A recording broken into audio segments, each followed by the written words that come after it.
আর title এবং thumbnail দেখে নিশ্চয়ই বুঝে গেছেন যে আজকের ভিডিওটা কী বিষয় হতে চলেছে।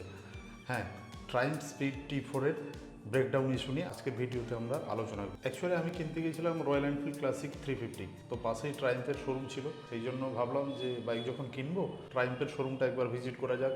গিয়ে দেখতে গেছিলাম এবং এক চান্সে ট্রাইম্ফ স্পিড T4 আমার পছন্দ হয়ে গেছিলো। রয়্যাল এনফিল্ড ক্লাসিক 350-র বাজেটও এসে যাচ্ছিলো। বাইকের ফিট অ্যান্ড ফিনিশ এত সুন্দর, এত সুন্দরভাবে ফিট অ্যান্ড ফিনিশ, কোনো কোথাও জায়গায় একটু তারের দেখা পাবে না তুমি। আর চক ফেরাতে পারিনি, তার জন্য আমি ট্রাইম্ফ স্পিড T4 বুক করে নিয়েছিলাম এবং বাইকটাও সঙ্গে সঙ্গে ডেলিভারিও পেয়ে গেছিলাম আমি। বাইকটার অন রোড প্রাইস এসেছিল 246 লাখের মতন। 15 থেকে 20 দিন মতন আমি বাইকটা চালিয়েছি, তারপর এসে বাড়িতে রেখে দিয়েছি। সকালে উঠে যখন সেলফ আমি মারতে যাই, বাইক কোনো প্রকারে কোনো সেলফ নিচ্ছে না। তাই আমি কোনো চিন্তা না করে আমি শোরুমেই ফোন করলাম। শোরুমে ফোন করার পরে শোরুম থেকে বললো বাইকটা এখানে নিয়ে আসতে হবে। দিয়ে আমাকে জিজ্ঞেস করলো যে আপনার তো RSA করা আছে, RSA-কে ফোন করুন, ওরা এসে আপনার বাড়ি থেকে বাইকটা নিয়ে চলে যাবে। শোরুম থেকে RSA-কে ফোন করলো, RSA আমার গাড়ি নিতে এলো ঠিক 3 দিন পর। যা পেপার ওয়ার্ক করার কথা ওরা সব কিছু করলো, করার পরে বাইকটা আমার কাছ থেকে নিয়ে ওরা শোরুমে নিয়ে পৌঁছালো। সম্ভবত স্পিডো রোড সাইড অ্যাসিস্ট্যান্ট নাকি একটা এরকম একটা কি নাম ছিল, আমি দেখিনি ঠিক। আমি ওদেরকে জিজ্ঞেস করেছিলাম যে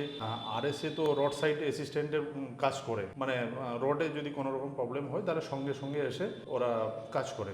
আপনাদের এত দেরি হলো কেন আসতে? যেহেতু আপনার ব্রেকডাউনটা আপনার বাড়িতে হয়েছে তার জন্য আমরা দেরি করে এসেছি, এইরকম ভাবে কথাটা বললো। সোজা শোরুমে বাইক নিয়ে চলে গেল।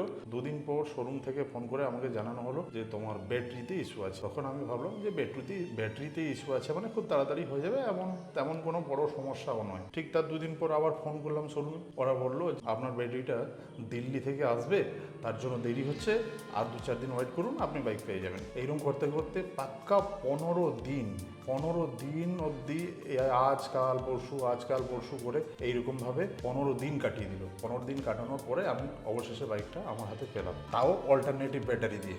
যে কোনো একটা ব্যাটারি দিয়ে আমার বাইকটা চালু করে মোটামুটি আমার হাতে দিয়ে দিল। বললো পরে সার্ভিসিংয়ে এসো, যে ব্যাটারিটা আমাদের দিল্লি থেকে আসবে সেটা এখনও এসে পৌঁছায়নি, এসে পৌঁছালে আমরা ওই ব্যাটারিটা তোমার বাইকে আমরা ইনস্টল করিয়ে দেবো। প্রশ্নটা এখানে, পয়সা দিয়ে কিনলাম আমি এবং এই সমস্যার সম্মুখীন হলাম আমি, তো এটা তো 2-3 দিনের মধ্যেও হতে পারতো। আপনারা এবার ভেবে দেখুন যে বাইক কেনার সময় যে RSA-র জন্য যে টাকা নেয়, ওই RSA-টাকে করবেন। এবং এটাও একটা ব্যাপার আছে, একটা ব্যাটারি রিস্টার্টের জন্য 15 দিন সময় লাগালো ট্রাইম্ফ। আপনাদের ভাষায় এটাকে নেগলিজেন্সি বলে না কি বলে সেটা আমার অন্তত জানা নেই। যে ব্র্যান্ডকে দেখে, ব্র্যান্ড ভ্যালু দেখে বাইকটা নেয়, সেই বিশ্বাসটা কোম্পানি রাখছে কিনা বা আগামী দিনে থাকবে কিনা সেটা আমার অন্তত জানা নেই। আপনাদের কি মতামত সেটা কমেন্ট বক্সের জন্য ছাড়া থাকলো, অবশ্যই জানাবেন। ভিডিওটা যদি ইনফরমেটিভ মনে হয় তাহলে ভিডিওটিকে লাইক করবেন এবং চ্যানেলটিকে সাবস্ক্রাইব করে পাশে থাকার চেষ্টা করবেন। তো এই ভিডিওটা আমি এখানে শেষ করলাম, পরের ভিডিও নিয়ে খুব তাড়াতাড়ি আসবো। সবাই ভালো থাকবেন। सबको पता है स्पीडो ब्रेकडाउन सर्विस आपका पूर्व मेदिनीपुर, पश्चिम मेदिनीपुर में चलता है। अभी अगर कुछ हो जाता है तो कौन पकड़ाएगा, हम लोग। কত 830 কিলোমিটার চলেছে।